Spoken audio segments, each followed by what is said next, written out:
আসসালামু আলাইকুম। হোয়াটস অফ সাকসেসের আজকের পর্বে আপনাদেরকে স্বাগত জানাচ্ছি।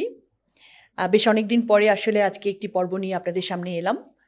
আমাদের আজকের পর্বের যিনি অতিথি, তিনি এমন একটি বিষয় নিয়ে তার ক্যারিয়ার, তার প্রফেশনকে গুছিয়েছেন, কাজ করছেন গত ১ দশকেরও বেশি সময় ধরে, যেটি আমাদের এখনকার খুবই চাহিদার একটি বিষয়।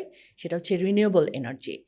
এবং রিনিউয়েবল এনার্জিকে অনেকে ফিউচার এনার্জি বা ভবিষ্যতের জ্বালানি বলে বলতে চান, কারণ ভবিষ্যতে যে জ্বালানি বা যে এনার্জি নিয়ে আমাদের কাজ করতে হবে, সেটাই হচ্ছে আসলে এই রিনিউয়েবল এনার্জি, যেটি নিয়ে আমাদের অতিথি কাজ করছেন। ইঞ্জিনিয়ার ইফাত আরা, তিনি একজন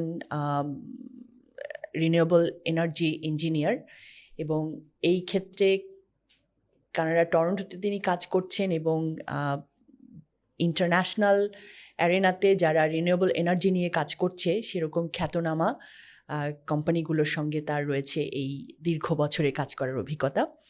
তো আজকে আমরা তার কাছ থেকে এই রিনিউয়েবল এনার্জি কীভাবে এটিকে আরও আমাদের দক্ষিণ এশিয়ার দেশগুলোতে আরও সম্প্রসারিত করা যায়, বিশেষ করে বাংলাদেশে এখানে কি সম্ভাবনা এবং চ্যালেঞ্জেস রয়েছে, সেই বিষয়গুলো আমরা জানবো। এবং সেই সাথে আমরা দর্শক হিসেবেও আমরা জানার চেষ্টা করব যে রিনিউয়েবল এনার্জিকে আরও এগিয়ে নেওয়ার ক্ষেত্রে ইন্ডিভিজুয়াল লেভেলে আমরা কিভাবে কাজ করতে পারি, আরও সচেতন হতে পারি। তো দর্শক, চলুন আমরা ইঞ্জিনিয়ার ইফাত আরার সাথে আমাদের এই কথোপকথনে প্রবেশ করি।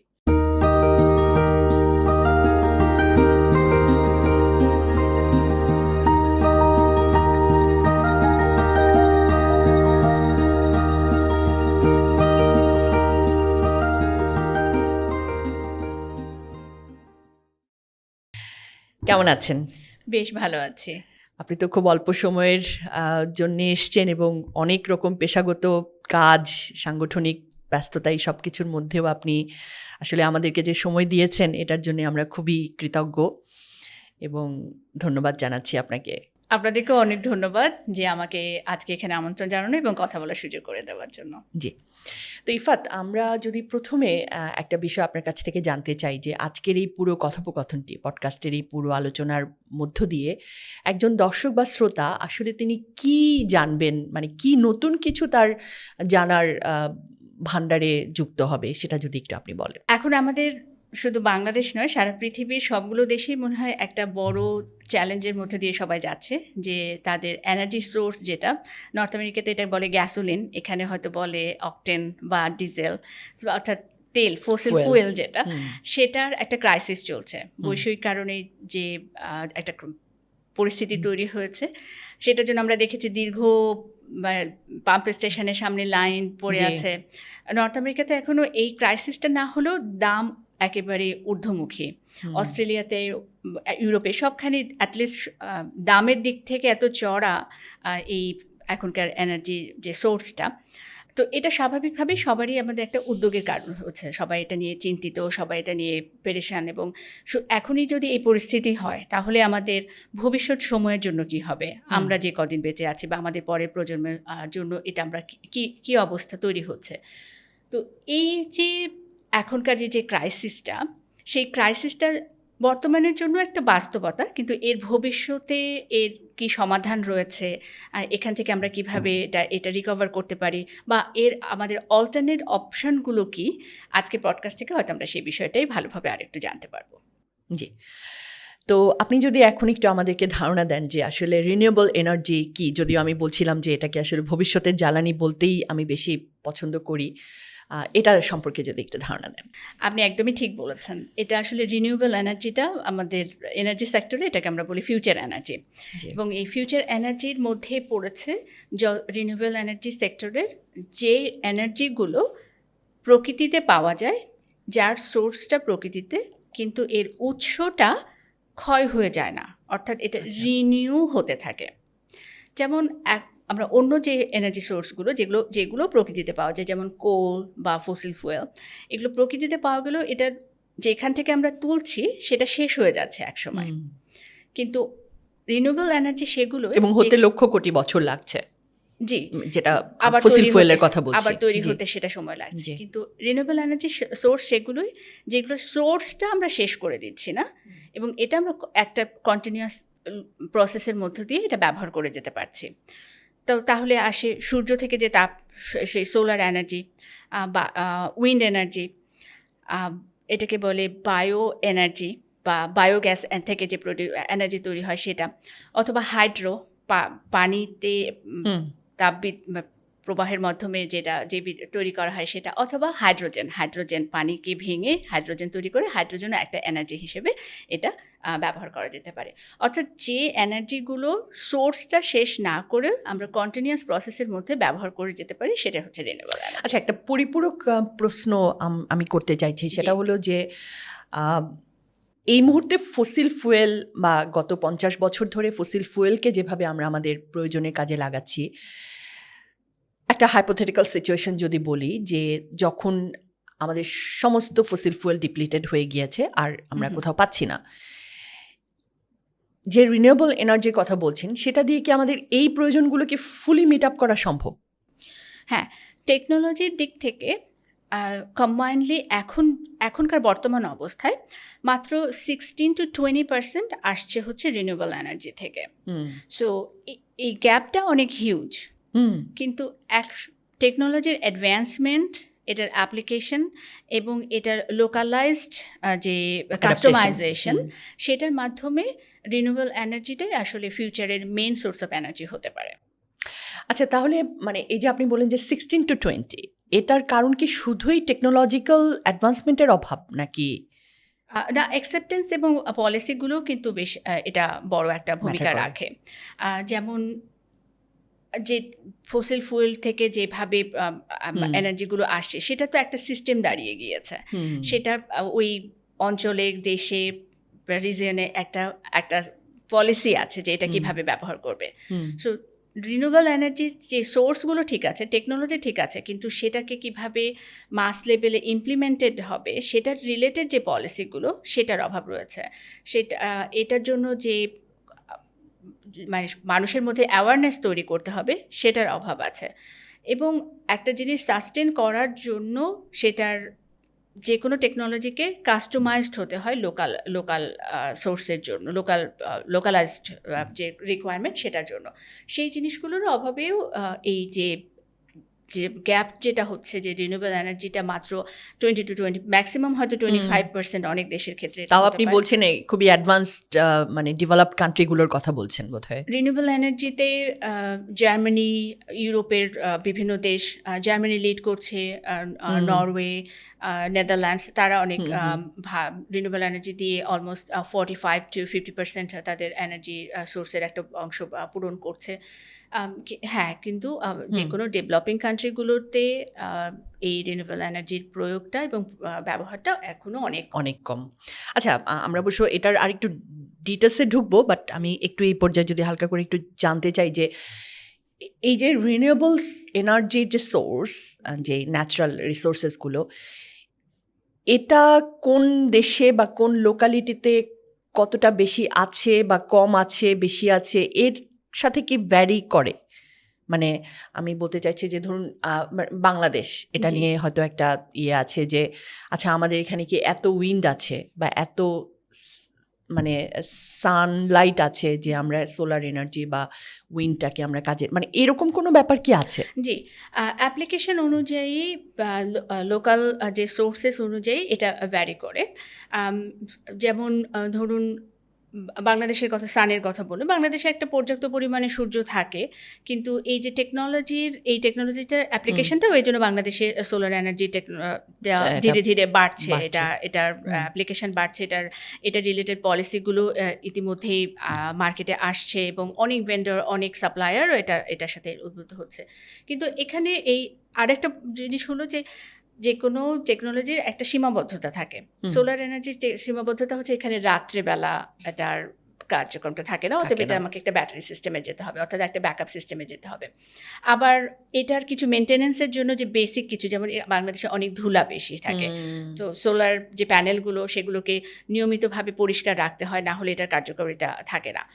আবার এই একই জিনিস যখন আমরা আরেকটু ওপরের দিকে দেশগুলোতে যাচ্ছি, যেখানে সূর্যের পরিমাণটা কম, মানে সূর্যের টাইমিংটা, দিনের পরিমাণটা কম, টাইমিংটা কম, সেখানে আবার সোলার এনার্জির যে প্রয়োগটা, সেটা অ্যাপ্লিকেশনটা তেমনটা নাও হতে পারে।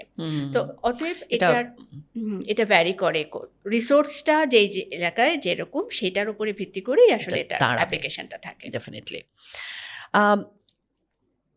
আপনি তো দশকেরও বেশি ধরে কাজ করছেন, একেবারেই খুবই ফোকাসড এই ইন্ডাস্ট্রিতে বা এই ডিসিপ্লিনে। আপনার কাছে কি মনে হয়, মানে রিনিউয়েবল এনার্জি নিয়ে সাধারণ মানুষের সবচেয়ে বড় মিসকনসেপশন বা ভুল ধারণাটা কি আসলে? যেমন রিনিউয়েবল এনার্জির বলতেই আমাদের দেশের একটা সীমাবদ্ধতার, মানে দৃষ্টিভঙ্গিগত সীমাবদ্ধতার মধ্যে হচ্ছে যে আমরা শুধু মনে করি এটা সোলার এবং উইন্ড। হ্যাঁ, কিন্তু আসলে রিনিউয়েবল এনার্জির সেক্টরে বায়োগ্যাস বা বায়ো এনার্জি এটা একটা বড় কন্ট্রিবিউশন রাখতে পারে বা রেখেছে, যারা যে দেশগুলোতে এটা ইমপ্লিমেন্ট করেছে সেটা রেখেছে। এছাড়াও নতুন টেকনোলজিটি পুরনো, কিন্তু এটার অ্যাপ্লিকেশনটা আমরা হয়তো অল্প সময়ের আগে থেকে দেখছি, যেমন hydrogen as a energy. So পানি H2O সেটা ভেঙে শুধু হাইড্রোজেন H2টাকে আলাদা করে আর সেটাই এনার্জি হিসেবে ব্যবহার করা যায়। এটা একটা ফুয়েল, যেটা হাইড্রোজেনের গাড়িও ইতিমধ্যে মার্কেটে এসেছে। আর এটা হচ্ছে এভিয়েশন ফুয়েল হিসেবেও ব্যবহার হচ্ছে, এবং এটা ইউরোপের বিভিন্ন দেশে, এমনকি ইংল্যান্ডে বিশেষ করে, এই পাইপলাইনের মধ্য দিয়ে যেরকম গ্যাস বা গ্যাসোলিন যায়, সেরকম হাইড্রোজেনের জন্য গ্যাস লাইন তৈরির কাজ ইতিমধ্যে শুরু হয়েছে। তো আমাদের রিনিউয়েবল বলতেই শুধু উইন্ড আর সোলার এনার্জি নয়, বরঞ্চ বায়ো এনার্জি আর হাইড্রোজেন, এগুলো আমাদের আগামী সময়ের জন্য বিশেষ একটা কন্ট্রিবিউশন রাখবে টুয়ার্ডস রিনিউয়েবল এনার্জি, আর যেটা হয়তো আমাদের এখনো আমরা খুব বেশি একটা জেনে ওঠেনি। মানে ধারণার খামতি রয়েছে। এবং সেটা কি আপনি যেখানে কাজ করছেন, মানে উত্তর আমেরিকা বা ইউরোপ, সেখানেও প্রযোজ্য? সেখানেও এই বিষয়টা রয়েছে। যেমন ইউরোপের তারা কিন্তু বায়ো এনার্জিতে, অর্থাৎ গার্বেজ বা যেটাকে আমরা কিচেন ওয়েস্ট বা যেটা আমরা উচ্ছিষ্ট বলি, সেটাকে ব্যবহার করে তারা যে বায়োগ্যাস প্রডিউস হয় ন্যাচারালি, সেটাকে ব্যবহার করে ইলেকট্রিসিটি বা এনার্জি তৈরি করে। এটাতে, এই পুরো প্রসেসটাতে ইউরোপ অনেক বেশি অ্যাডভান্স, এবং ইউরোপের বিভিন্ন কারণে তাদের এই প্রসেসে অনেক আগে থেকেই চলে যেতে হয়েছে। এবং কিন্তু নর্থ আমেরিকার যদি আমরা দেখি, আমেরিকা ইভেন কানাডায়, সেখানে এই জিনিসটা বলতে গেলে মোটামুটি লাস্ট 10-15 ইয়ার্সে একটু পপুলার হয়েছে, এবং তারা এখন একটা নতুন স্টেজে গিয়েছে। কিন্তু 10 বছর আগেও তারা ইউরোপ থেকে বলতে গেলে প্রায় 25 বছর পিছনে ছিল। তো হ্যাঁ, তাদের তো অবশ্য অভাবই নাই পর্যন্ত। বায়োগ্যাসের যে বিষয়টা, বায়োগ্যাস সম্পর্কে যদি একটু বলি, এটা হচ্ছে পুরোপুরি ন্যাচারাল একটা ফেনোমেনন। আমরা এই প্রসেসটা আমরা আসলে সবাই জানি, সবাই দেখেছি। আমরা যখন একটা খাবারের উচ্ছিষ্ট বা একটা অর্গানিক ওয়েস্ট যখন আমরা ফেলে রাখি, তখন কিন্তু সেটা পচন শুরু হয়, এবং এক ধরনের একটা গন্ধ হলে সেটা আমরা সবাই টের পাই। এই প্রসেসটাকেই নেচারের এই প্রসেসটাকে যখন একটা ইঞ্জিনিয়ার্ড ওয়েতে করা হয়, অর্থাৎ এটাকে আমি খোলা মাঠের মধ্যে না করে এটাকে একটা ট্যাঙ্কের মাধ্যমে, একটা প্রসেসের মাধ্যমে এটা মানে করা হবে, অর্থাৎ অর্গানিক্সকে ন্যাচারাল ওয়েতেই ডাইজেস্টেড করা হবে। তারপরে সেখান থেকে যে গ্যাসটা, সেটাকে আমরা কালেক্ট করব। সেই গ্যাসটা একটা অর্গানিক্স থেকে যে গ্যাসগুলো তৈরি হয়, সেটা 60% বা 60 to 70% হচ্ছে মিথেন, মানে যেটা আমাদের ন্যাচারাল গ্যাস। তো এই ন্যাচারাল গ্যাসটা সরাসরি, ওই মিথেনটাকে আলাদা করে নিয়ে ন্যাচারাল গ্যাসটা সরাসরি ব্যবহার করা যেতে পারে। আবার এই ন্যাচারাল গ্যাসটাকে ইউজ করে বয়লারের মাধ্যমে ইলেকট্রিসিটি এবং হিট দুটোই জেনারেট করা যেতে পারে। আবার সেটা দিয়ে আবার এলপিজি, যেটা আমাদের বাংলাদেশেও ব্যবহার হয়, এলপিজিও তৈরি করা যেতে পারে। তো এই যে এই প্রসেসটার মেন কারণটাই বা মেন রিজনটাই কিন্তু হচ্ছে ওয়েস্ট ম্যানেজমেন্ট। মানে আমাকে আমার গার্বেজটাকে ম্যানেজ করতে হবে সেটার জন্য। কিন্তু নর্থ আমেরিকার স্কেলে আবার ওদের তো ইউরোপে যেটা হয়েছে যে ওদের দেশগুলো যেহেতু ছোট ছোট, ওদের যে কোনো জায়গায় ল্যান্ড ফিলিং করার জন্য গার্বেজটা ফেলে রাখতে পারে না। তো তখন তাদেরকে এই প্রসেসটাকে অ্যাডপ্ট করতে হয়েছে।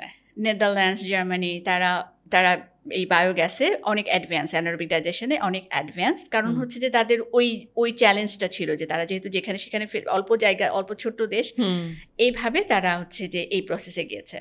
কিন্তু নর্থ আমেরিকাতে যেহেতু তাদের ল্যান্ড অ্যাব্যান্ডন, তারা যে কোনো জায়গায় ল্যান্ডফিলগুলো করতে পেরেছে, এই জন্য আর সেখানে এই অ্যানারোবিক ডাইজেশন বা বায়োগ্যাসের এই প্রসেসটা এত বেশি অ্যাডভান্স হয়নি। ওকে।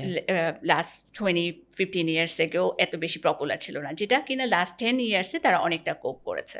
তো গোয়িং ব্যাক টু আপনার আগের কোয়েশ্চেনটায়, যে এটা কি এই রিনিউয়েবল এনার্জিটা কি এক একটা রিজিয়নের জন্য এক এক রকম হবে কিনা? হ্যাঁ, যে অঞ্চলে যে জিনিসের যে সোর্সটা রয়েছে সেটাকে অ্যাডপ্ট করাটাই হচ্ছে সেই জায়গার জন্য সলিউশন হবে।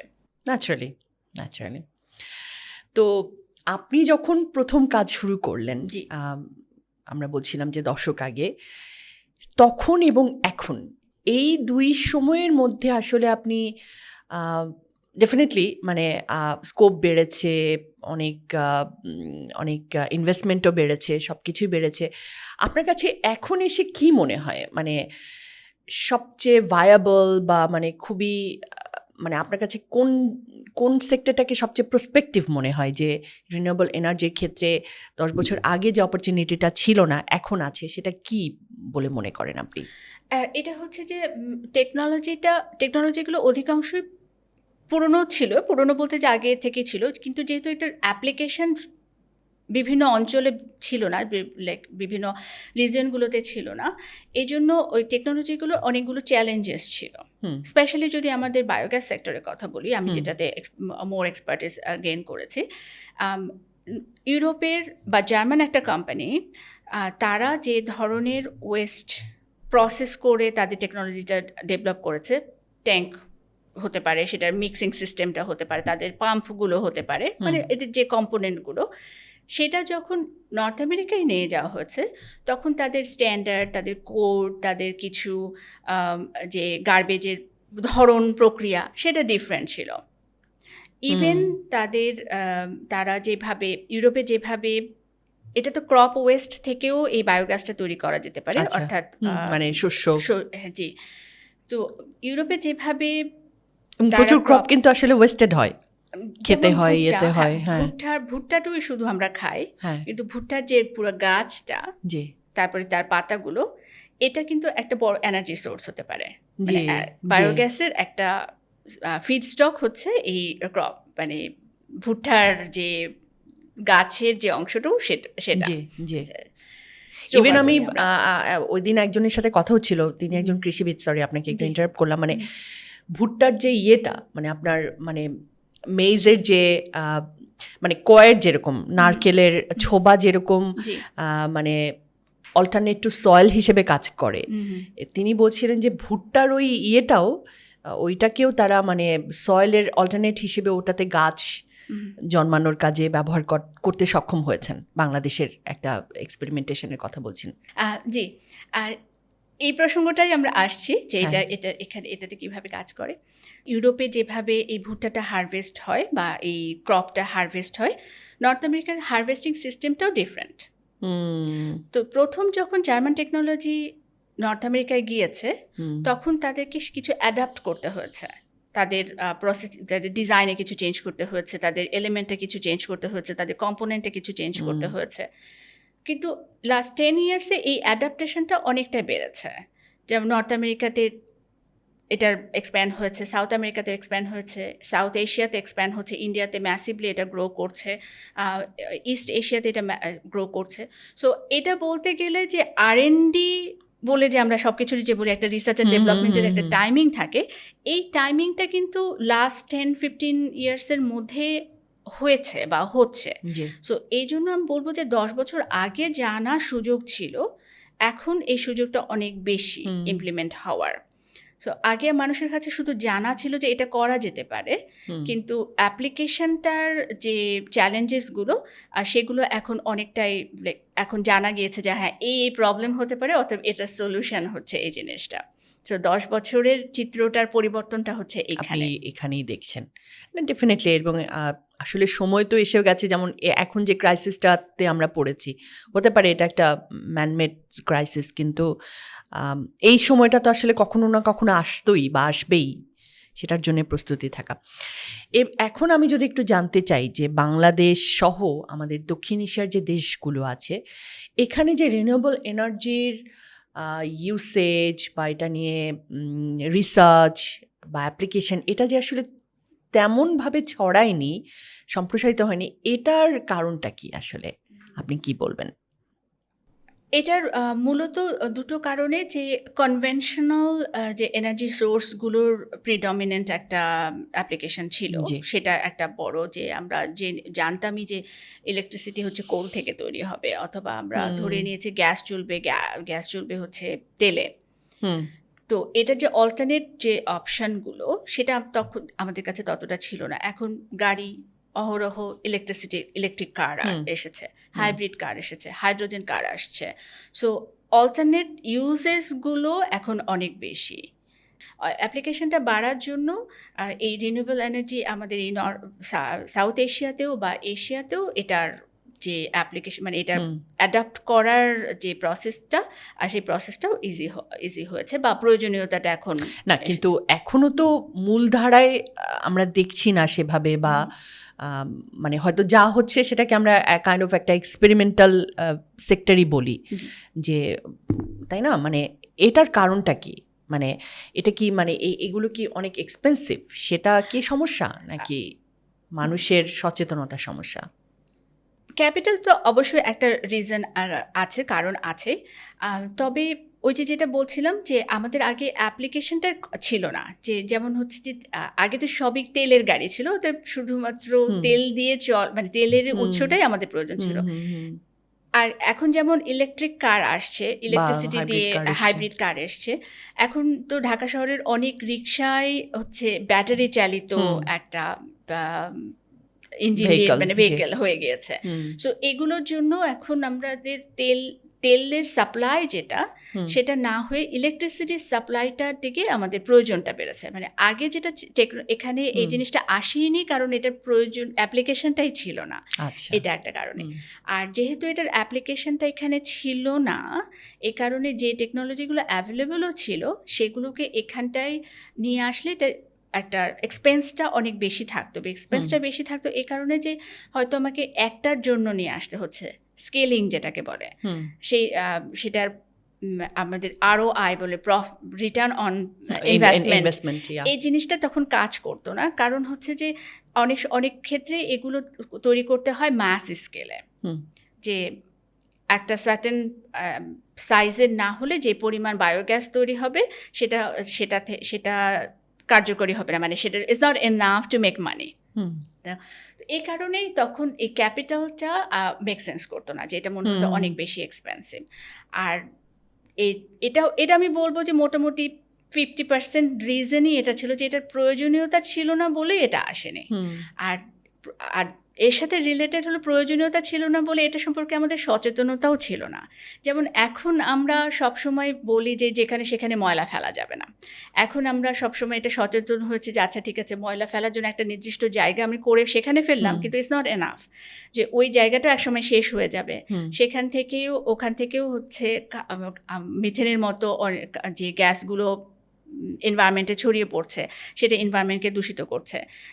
যেখানে আমি ফেলছি সেই ল্যান্ডফিলের হুম থেকে হুম সেটা পচে যেটাকে আমরা লিচেট বলি, সেটা গিয়ে আমার গ্রাউন্ড ওয়াটারকে নষ্ট করে দিচ্ছে। হুম এই কনসাসনেসগুলো আগে আমাদের ছিল না। আগে আমাদের এটার দিকে মনোযোগ, শুধু প্রয়োজনীয়তাটা না, মনোযোগটাও ছিল না, যে এটার একটা অল্টারনেট আমাদের প্রয়োজন। এবং এই যে ময়লাগুলো আমরা ফেলছি, বিশেষ করে কিচেন ওয়েস্ট বা আমাদের ক্রপ ওয়েস্ট যেগুলো, এগুলো তো একটা অর্গ্যানিক ম্যাটেরিয়াল, যেটা আপনি বলছিলেন যে মেজ থেকে ওটাতে আবার গাছ তৈরির একটা প্রসেস করছে। জি। এই ম্যাটেরিয়ালগুলো হচ্ছে পুরোপুরি অর্গ্যানিক ম্যাটেরিয়াল, যেটা কিনা বাংলায় বলে জৈব সার। আমরা যখন ল্যান্ডফিলে এটা ফেলে দিচ্ছি, হুম তখন কিন্তু এটা যে আমি ব্যবহার করে আমার মাটির নিউট্রিয়েন্টের যে হুম ডেফিসিয়েন্সিটা ফিল করতাম, সেটা কিন্তু আমি পাচ্ছি না। তার মানে কি, আমার যেটা নেচারের মধ্যে আমাকে একটা ভালো জিনিস দিয়ে কেন রেখেছে, পাচ্ছি না? কারণ ওটা তো আমি ল্যান্ডফিলে ফেলে দিয়েছি। আমার কিচেনের যে হুম ওয়েস্টটা, সেটা আমি ল্যান্ডফিল করছিলাম, সেটা আমি তো ক্যাপচার করছিলাম না। আচ্ছা। কিন্তু জি। এখন এই যে বায়োগ্যাস টেকনোলজির মাধ্যমে আমরা হ্যাঁ। কিন্তু ওইটা ক্যাপচার করছি, অর্গানিক্সটা ক্যাপচার করছি, সেখান থেকে বায়োগ্যাস তৈরি হয়ে বায়োগ্যাসটা ব্যবহার করছি। হুম।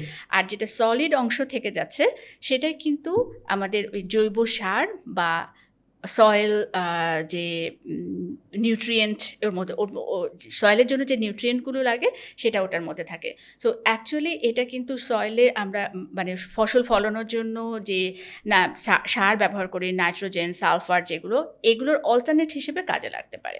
আচ্ছা। সো এই যে পরিবেশকে, এনভায়রনমেন্টকে সেভ করার জন্য যে এই ওয়েগুলো আছে, এক হচ্ছে আমি জিএইচজি যেটা গ্রিন হাউস গ্যাস এমিশনটাকে প্রিভেন্ট করতে পারছি, হুম। ওই এনার্জিটাকে কনজিউম করতে পারছি, অর্গানিক্সটাকে রিট্রিভ করে সেখান থেকে এটাকে আমি ল্যান্ড অ্যাপ্লিকেশনের জন্য একটা ভালো প্রোডাক্ট তৈরি করতে পারছি। এই যে এটা থেকে যে আমার আলটিমেট যে বেনিফিট, হুম। সেটাতেই আমাদের অ্যাওয়ারনেসটা এতদিন ছিল না। এটাই চ্যালেঞ্জ। আর এ দুটোই মূলত কারণ হতে পারে। এমনিতে মানে আমাদের এই অঞ্চলে বাংলাদেশ বা দক্ষিণ এশিয়ার এখানে মানে রিসার্চ অ্যান্ড ডেভেলপমেন্টের ক্ষেত্রটা কতখানি সম্প্রসারিত বা এখনো কতখানি চ্যালেঞ্জ আছে? কিছু কিছু দেশ এটাতে একটু ভালো কাজ করেছে। তার মধ্যে একটা হচ্ছে ইন্দোনেশিয়া। ইন্দোনেশিয়া, আচ্ছা। ইন্দোনেশিয়াতে ওখানে তো পাম ওয়েল হুম। টা খুবই পপুলার। হুম। তো বেশ কিছু বায়োগ্যাস কোম্পানি তারা দীর্ঘদিন থেকে রিসার্চ করছে যে এটার যে ওয়েস্টটা সেটা থেকে কিভাবে বায়োগ্যাস তৈরি করা যায়। মালয়েশিয়াতেও এটা নিয়ে কাজ হয়েছে।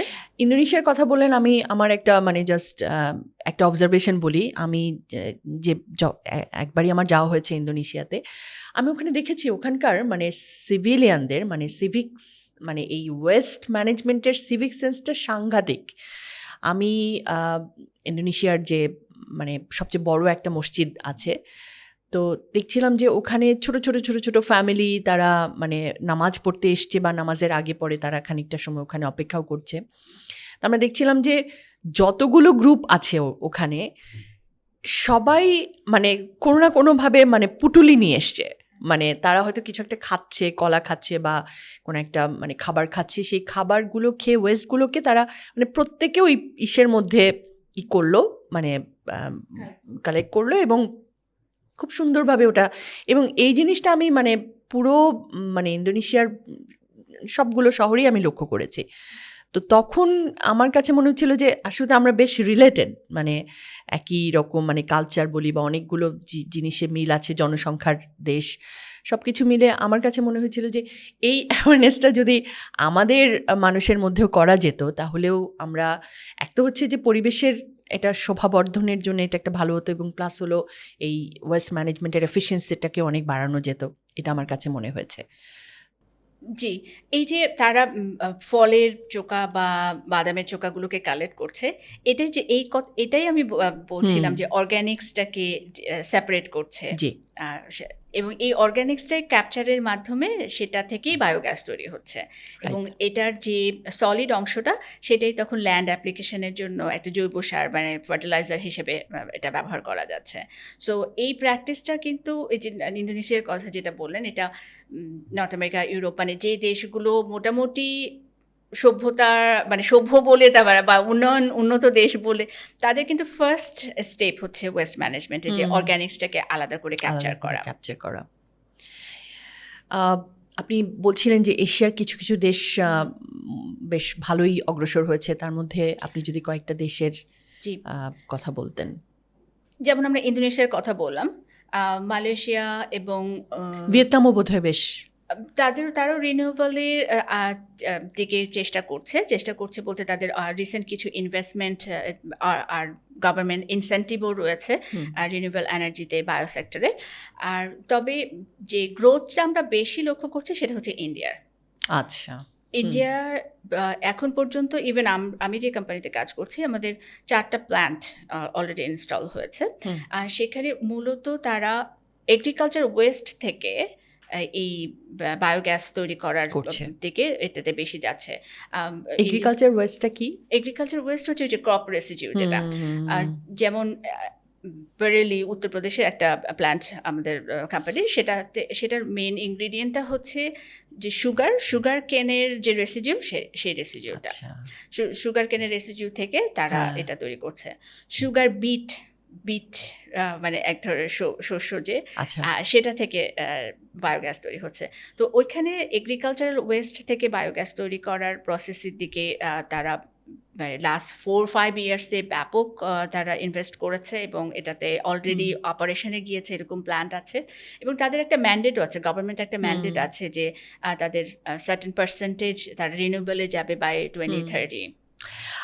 ইন্ডিয়ার কথা বললেন, আমি ওড়িশার ভুবনেশ্বরে ওদের একটা অরফানেজ আছে, kiss Kalinga institute of science and technology, এরকম একটা কিছু। তো ওটা দেখে আপনি তো জানেন, যেহেতু আমরা দুজনই কোয়ান্টামের, আমাদের কোয়ান্টাম কসমো স্কুল এরকম একটা স্কুল পরিচালনার সঙ্গেও আমরা আছি। আমি খুবই ইন্সপায়ার্ড হয়েছিলাম যে ওখানে 600 স্টুডেন্টস ইন পার্সন, তারা রেসিডেন্সিয়াল স্টুডেন্টস, এবং তারাও সব মানে অরফানেজ ঠিক আমাদের মতোই আর কি। কনসেপ্টটা হচ্ছে যে হয় তারা অরফান, অথবা তারা মানে এতই দরিদ্র পরিবারের সন্তান যে লেখাপড়া করানোর সামর্থ্য নেই পরিবারগুলোতে। তো এই কিস যেটা মানে Kalinga institute of science and technology, ওখানে এই বাচ্চারা থাকে, খায়, পড়াশোনা করে এবং অনেক রকম এক্সট্রা কারিকুলার অ্যাক্টিভিটিসের সঙ্গেও তারা ইনভলভ। এই প্রতিষ্ঠানটা তাদের যে ওয়েস্টগুলো, সেই টোটাল ওয়েস্টটাকে ম্যানেজ করে তারা তাদের যে এনার্জি, বিশেষ করে তাদের যে দুপুরের যে চাল যে রান্না করতে হয়, ভাত রান্না, ডাল রান্না, সবজি রান্না, এই রান্নার যে এনার্জির ওরা বলছে যে 50-60% ওরা ক্যাপচার করে হচ্ছে এই সেটা থেকে। তো ওটা দেখে আমি খুবই ইন্টারেস্টেড ফিল করেছিলাম যে আচ্ছা, আমাদের মানে কোয়ান্টাম কসমো স্কুলে যদি আমরা এরকম একটা ওয়েস্ট ম্যানেজ, কারণ এখানে তো প্রচুর, আপনি জানেন যে প্রচুর হয়। আপনার কি মনে হয় আসলে মানে এরকম কোনো প্রজেক্টকে আসলে সফল করার ক্ষেত্রে আমাদের কতখানি চ্যালেঞ্জ আছে বা সম্ভব কতখানি? এটা আসলে খুবই ভায়াবল একটা কাজ হতে পারে। যে বিশেষ করে আমাদের কোয়ান্টামের কথা যদি বলি, সেখানটায় কি হচ্ছে, একটা সেন্ট্রালাইজ একটা জায়গাতে অনেকগুলো ওয়েস্ট তৈরি হচ্ছে, যেহেতু একটা কিচেনে অনেক বড় আকারের হচ্ছে। তো আমরা একটু আগেই বলছিলাম যে কেন এই রিনিউয়েবলগুলো বা স্পেশালি অ্যানারোবিক ডাইজেশন বায়োগ্যাসগুলো এখানে পপুলার হয়নি বা এখানে ইমপ্লিমেন্টেড হয়নি। তার একটা বড় কারণ হচ্ছে যে এটা এই সেন্ট্রালাইজড না হতে পারাটা। মানে অনেক জায়গা থেকে ময়লা নিয়ে এসে একটা প্ল্যান্টে দিতে হবে, সো এটা যে ট্রান্সপোর্ট খরচ আছে, এগুলো আছে, এগুলো অনেক বেশি। কিন্তু আমাদের ওখানে কিন্তু একটা নির্দিষ্ট জায়গাতেই ফেলা হয়। সেটাই কোয়ান্টাম হোমে যেটা হচ্ছে, একটা জায়গাতেই অনেকগুলো পরিমাণে হচ্ছে। সো ওইখানে যেহেতু কনসেন্ট্রেটেড ওয়েতে একটা প্রোডাকশনটা হচ্ছে, তো ওই যে কস্টের দিক থেকে সেটা এফেক্টিভ হবে, যে কস্ট ইফেক্টিভ হবে, যে এক জায়গাতেই অনেকগুলো পাওয়া যাচ্ছে যেখান থেকে বায়োগ্যাস তৈরি করা যাবে। অবশ্য এবং যেহেতু এটা কিচেন ওয়েস্ট যেটা, এটা এনার্জি যে ওখান থেকে রিট্রিভ করা যাবে যে পরিমাণ এনার্জি, সেটাও অনেক বেশি। সো এটা খুবই ভায়াবল। এবং বাংলাদেশের জন্য যদি আমরা চিন্তা করি যে এটা হচ্ছে কিনা বা করা হচ্ছে কিনা, গতকালকেই এখানে একটা উদ্যোক্তা কোম্পানির সাথে কথা হচ্ছিল। তারা বায়োগ্যাস প্ল্যান্ট তারা তৈরি করে দেয়, ফার্মারদেরকে তৈরি করে দেয় ছোট স্কেলে। কারো হয়তো 2টো গরু আছে, 4টা গরু আছে, আর তার উপরে ডিপেন্ড করে যে কার কত বড়। আচ্ছা, কথার কথা আমি যদি জিজ্ঞেস করি যে এরকম একটা ছোট গ্যাস প্ল্যান্ট করতে কত মানে ইনস্টলেশন বা পুরো এটা কত খরচ হতে পারে বাংলাদেশের? এই গতকালকে যাদের সাথে কথা হচ্ছিল তারা বলছিলেন যে তাদের খরচ হয় 5 থেকে 6 হাজার, মাত্র 5 থেকে 6 হাজার টাকা। কিন্তু এটার পুরো মানে ম্যাটেরিয়াল যে খরচ সেটা এটাতে হয়, আর সব কিছু মিলেই হয়তো 20 থেকে 25 হাজার টাকা। কিন্তু এটা হচ্ছে সিঙ্গেল হাউসের জন্য, সিঙ্গেল অ্যাপ্লিকেশনের জন্য। যে এনার্জিটা হবে সেটা দিয়ে আসলে কি করা যাবে? সেটা হচ্ছে পিওর গ্যাস, সেটা দিয়ে রান্না করা যায়। ওকে, এখন কি আমরা বলতে পারি মানে 4 জনের যদি একটা ফ্যামিলি হয়, ওরা ওদের সারা মাসের কুকিং বাবদ যে এনার্জিটা তাদের ব্যয় হতো, সেটা উড থেকে হতে পারে বা অন্য যা কিছু হতে পারে, সেটা কি এটা দিয়ে রিপ্লেস করা কি যেত? সম্ভব? এটা করা যায় এবং তারা করছে। এবং এই অ্যাপ্লিকেশনটা যেখানে হয়েছে, 4000টা অলরেডি তাদের অ্যাপ্লিকেশন হয়েছে, মানে Okay, আমি যাদের কথা okay. বলছি। ওকে, তাদের সাথে আমার আসলে তাদেরকে আমি পেয়েছি যে তাদের নর্থ আমেরিকান একটা আমাদের বায়োগ্যাস জার্নাল আছে, হ্যাঁ, আর সেখানে তাদের এই আর্টিকেলটা পাবলিশ হয়েছে, যে তারা এটা আচ্ছা, করছে সেটা পাবলিশ হয়েছে। জি, তো এটা হচ্ছে ছোট স্কেলে এবং প্রান্তিক লেভেলে বায়োগ্যাসের অ্যাপ্লিকেশনটা, বায়োগ্যাস থেকে এনার্জির অ্যাপ্লিকেশনটা করা যেতে পারে, যেখান থেকে তারা ক্লিন এনার্জি তারা নিতে পারবে। মানে মানুষ নিতে পারবে। হুম, এবং এটা খুব এক ধরনের এম্পাওয়ারমেন্টও হবে, হুম, কারণ আগে মহিলাদের কি করতে হতো যে আমরা হয়তো জানি যে গোবরগুলোকে সংগ্রহ করে সেগুলোকে শুকিয়ে হুম, হুম, হুম, জ্বালানির জন্য ব্যবহার করা হুম, হতো, হুম, এবং সেটা হুম, একসময় এক ধরনের অপ্রতুল্য, যে বেশি এতে হয় না, হুম, কিন্তু এবং সেটা পরিবেশেরও ক্ষতিকর, মানে হুম, সেখান থেকে যে ধোঁয়াটা হয় সেটা হুম। একটা হেলথ রিস্ক থাকে। এই পুরো জিনিসটাকে আমরা কিন্তু রিপ্লেস করতে পারছি বায়োগ্যাস, তাদের কিচেনের যে ওয়েস্টটা হ্যাঁ, এবং প্লাস তাদের দু চারটে যে গরু আছে সেটাকে দিয়ে, যে এই প্রসেসের মধ্যে দিয়ে তারা জি, জি। তাদের ওয়েস্টটাই এখানে ফেলছে, সেটা থেকেই তাদের হ্যাঁ, রান্নার আমি জন্য খুবই যে ইন্সপায়ার জ্বালানি। হলাম। আমার গ্রামের বাড়িতে যে ফার্ম হাউসটা আছে, আমি ভেবে দেখব যে এটা তো আসলেও মানে এটা জি। জিনিসটা ভালো হবে। এবং এই ছোট এই যে আপনি আজকে চিন্তা করছেন যে এখানে করা যেতে পারে, আমাদের এই ছোট হ্যাঁ, কনসাসনেসগুলোই কিন্তু আমাদের এই যে এনার্জি সেক্টরের ডিমান্ডের একটা বড় অংশ কে মানে যে ক্রাইসিসটা হুম, হুম, হুম, সেটাকে সলভ করার জন্য চমৎকার, ব্যবহার হতে পারে। চমৎকার। আমরা যদি এখন একটু ভবিষ্যতের প্রসঙ্গে আসি, যে আসলে যে একটা জ্বালানি সংকট আসবে, এটা তো আজ হোক কাল হোক সেটার সময় আসবে। তো এইরকম একটা পরিস্থিতির জন্যে বাংলাদেশকে আসলে কিভাবে প্রিপেয়ার হওয়া উচিত এখন থেকে, বা আসলে কি দেরি হয়ে গেছে কিনা? আমি বলব না যে দেরি হয়েছে, বাট কাজ করার সময় এখনই, বা কিছুটা কাজ হয়তো এর আগেও হয়েছে খুব বিচ্ছিন্নভাবে, যেটা বলছিলাম খুব ছোট স্কেলে হয়েছে, কিন্তু বাংলাদেশের মতো এবং বিক্ষিপ্ত খুবই ভাবে হয়েছে। বিক্ষিপ্ত হয়েছে, এবং সেটা খুব টেকনোলজিক্যাল দিক থেকে খুব আনসাপোর্টেড ওয়েতে হয়েছে। তো যে বাংলাদেশের জন্য এখন দুটো ক্রাইসিস, এক হচ্ছে এনার্জি ক্রাইসিস, আর আরেকটা হচ্ছে যে ওয়েস্ট ম্যানেজমেন্ট ক্রাইসিস। কিন্তু বায়োগ্যাস বা অ্যানারোবিক ডাইজেশন এই প্রসেসের মধ্য দিয়ে আমরা কিন্তু এই বড় দুটো প্রবলেমকে একটা সমাধানে আমরা সলিউশন করতে পারছি। হুম, আবার বেনিফিট হিসেবে আমরা পাচ্ছি হচ্ছে অর্গ্যানিক ফার্টিলাইজার। হুম, সো এটাতে কাজ বাংলাদেশ এক ঢিলে অনেক পাখি। হ্যাঁ, অনেক পাখি, এবং এটা করতে পারি, এবং এটা নিয়ে কিছুটা কাজ হয়েওছে, অ্যাটলিস্ট পলিসি লেভেলে কাজ হয়েছে, গভর্নমেন্ট কিছু ব্রেন স্টর্মিং লেভেলে কাজ হয়েছে, ছোট ছোট কিছু উদ্যোগও নেওয়া হয়েছে বিভিন্ন মিউনিসিপ্যালিটির আন্ডারে। তবে এখন যেটা প্রথমেই শুরু করার জন্য, যে এই পুরো প্রসেসে ডেফিনেটলি কিছু গভর্নমেন্ট পলিসি চেঞ্জ হতে হবে, যে ইলেকট্রিসিটিটা তৈরি হবে সেটা তারা কি গ্রিডে দিবে, নাকি সেটার জন্য লোকালাইজ কিছু ব্যাটারি সিস্টেম তৈরি করবে, তারপরে সেই ব্যাটারিটা দিয়ে বিভিন্ন জায়গায় সাপ্লাই করবে। তো ছোট ছোট কিছু পলিসি যেগুলো অবশ্যই সেটার প্রয়োজন হবে। তবে আরও যে জিনিসটা প্রয়োজন, যে একটা টার্গেট ঠিক করা, যে 2030 মধ্যে আমরা এত% রিনিউয়েবল এনার্জিতে আমরা যাব, বা 2030 মধ্যে আমাদের ওয়েস্ট ম্যানেজমেন্ট সিস্টেমটাকে এইভাবে ডাইভার্ট করব। একটা লং টার্ম প্ল্যান দিয়ে যদি এখন শুরু করে, তাহলে it's not too late, but এটার টাইমিংটা এখনই। রাইট। আই থিঙ্ক এটা একটা টু ওয়ে প্রসেসও। মানে আমার একটা গোল যেমন ঠিক করতে হবে, ঠিক তেমনি আমার প্রতিনিয়ত কিভাবে আমি কাজ করব, কোথায় কোথায় আমার এই জিনিসগুলোকে আমি এক্সপান্ড করব, সেই প্ল্যানটাও আসলে যুগপৎ। অবশ্য মানে লং টার্ম প্ল্যানগুলোতে সেভাবেই বোধহয় মানে ব্যাক ক্যালকুলেশন করে করা হয়, সেটা ঠিক আছে। তো আপনি চীন বা ভারতের কথা বলছিলেন যে তারা আসলে গ্যাসের অনেক বড় বড় প্ল্যান্ট করার অভিজ্ঞতা তারা অলরেডি অর্জন করে ফেলেছে। বাংলাদেশ আসলে সেখান থেকে কতখানি মানে পিছিয়ে আছে, বা এখনো কতটা পর্যন্ত এগোচ্ছে? বাংলাদেশে ফুল স্কেল কোনো বায়োগ্যাস প্ল্যান্ট হয়েছে বলে অ্যাটলিস্ট আমার জানা নেই। ছোট আচ্ছা, পরিসরে যেগুলোর কথা বললাম, জি। কিন্তু এগুলো তো একেবারেই ব্যক্তিগত উদ্যোগে। কিন্তু আপনার কি মনে হয় যে ইজ ইট পসিবল, মানে একেবারে মূলধারার জ্বালানি হতে কি পারে কখনো বাংলাদেশের জন্যে? একটা বড় অংশ শুধুমাত্র এই বায়োগ্যাস থেকেই এটা করা সম্ভব। ছোট্ট একটা এক্সাম্পল বলি, জার্মানিতে তারা এই বায়োগ্যাস থেকে, অর্থাৎ তাদের যে ওয়েস্ট থেকে এনার্জি তৈরি হচ্ছে, সেটা দিয়ে প্রায় 6 লাখেরও বেশি বাসায় ইলেকট্রিসিটি সাপ্লাই করছে। আচ্ছা, একটা আমাদের জার্মানিতে এর কি জার্মানিতে। গোটা জার্মানি জুড়ে নাকি কোনো বিশেষ কোনো লোকালিটি বা কোনো রিজিয়ন? এটা ওভারঅল একটা জার্মানির মধ্যে স্ট্যাটিস্টিক্স। 45% তারা বায়োগ্যাস থেকে করছে নেদারল্যান্ডস।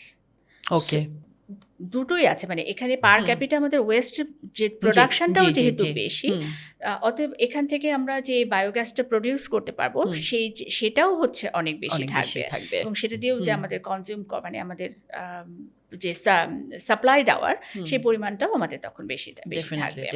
ডেফিনেটলি।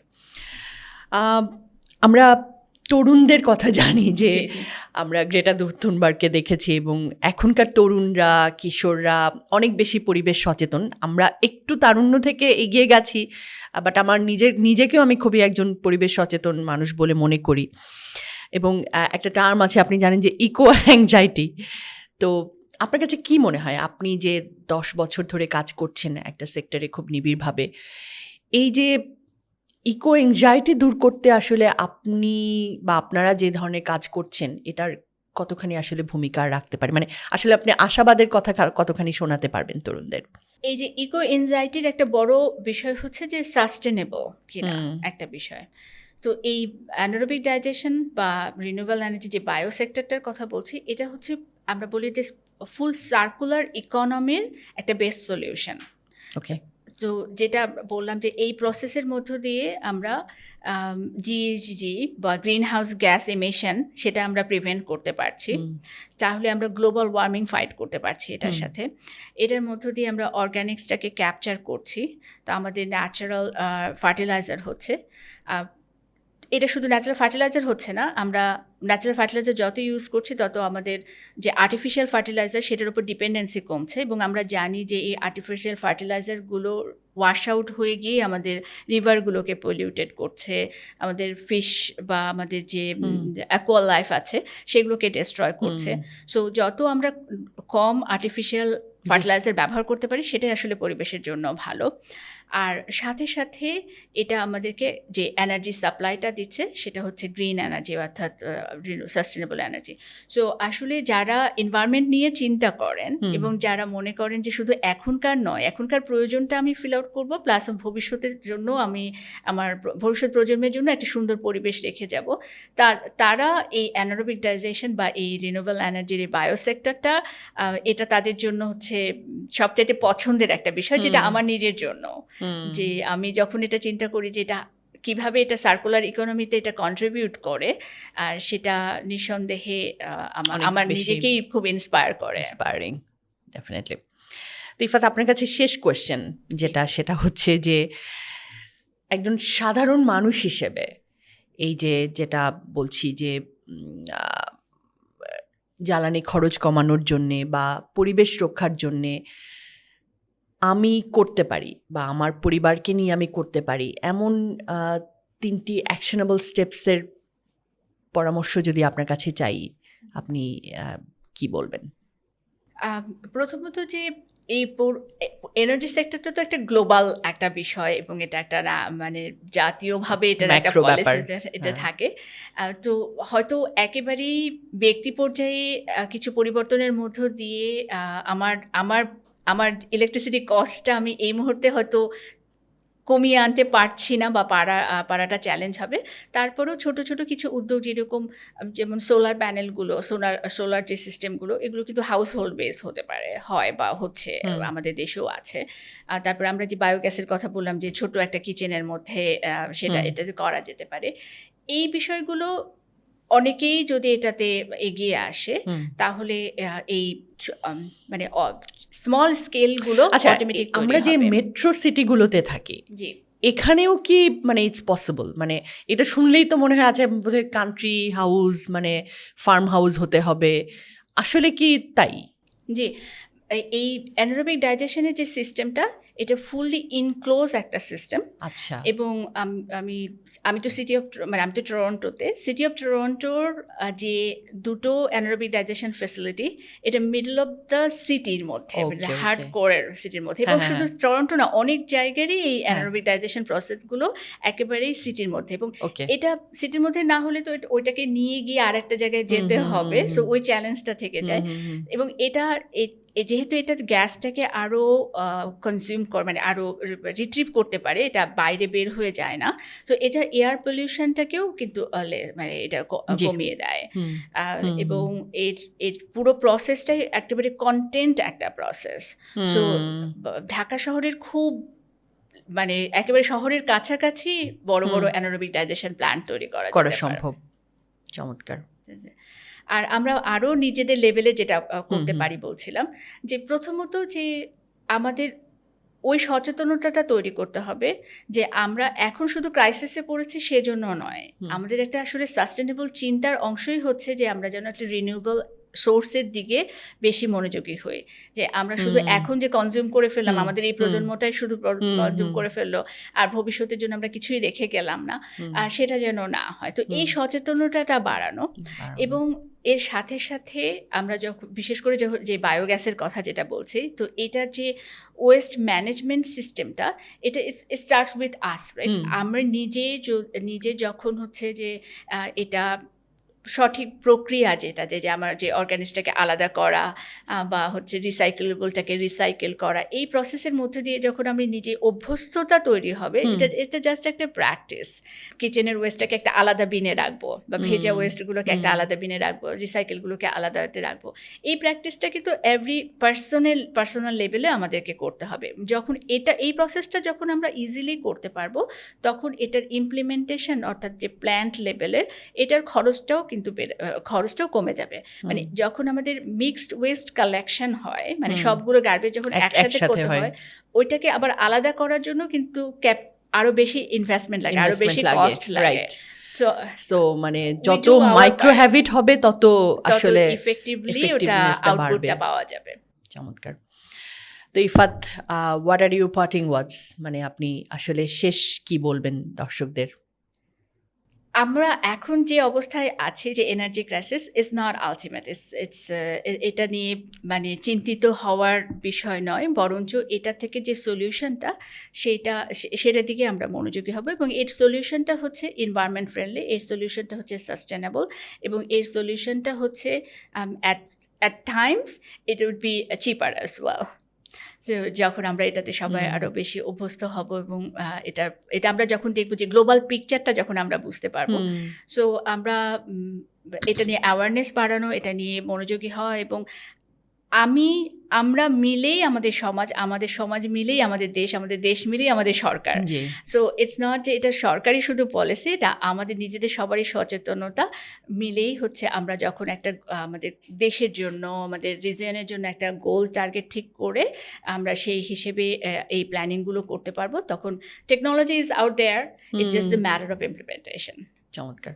না, আমি আজকের পডকাস্ট থেকে আমি যে কটা টেক অ্যাওয়ে মেসেজ নিলাম, এক হচ্ছে যে আসলে এই আপনি যেটাকে বলছেন যে ওয়েস্টটাকে সেপারেট করা, এইটা একটা খুব জরুরি। এটা হয়তো আমি আমার হাউস হোল্ডে এটা ইমপ্লিমেন্ট করতে শুরু করবো, এবং আমার যে মানে ফার্ম হাউসে আমাদের গ্রামের বাড়ির সেখানে আসলে একটা বায়ো প্ল্যান্ট করা যেতে পারে, এটা সম্ভবত আমি যাচাই করে দেখব। এবং আমি হয়তো লেখালেখি বা আমার যারা পরিচিত আছে তাদের সঙ্গে কনভারসেশনের মধ্য দিয়ে এই অ্যাওয়ারনেসটা তৈরি করার চেষ্টা করব যে আসলে এই ফসিল ফুয়েল এটাই শেষ না, আমাদেরকে আরও আসলে রিনিউয়েবল এনার্জি নিয়ে আরও অনেক ভাবতে হবে, কাজ করতে হবে, এবং খুঁজতে হবে। তো অসংখ্য ধন্যবাদ। আপনার কথা থেকে আমরা অনেকগুলো বিষয়ে আসলে নতুন ইনসাইট পেলাম বলে মনে করছি।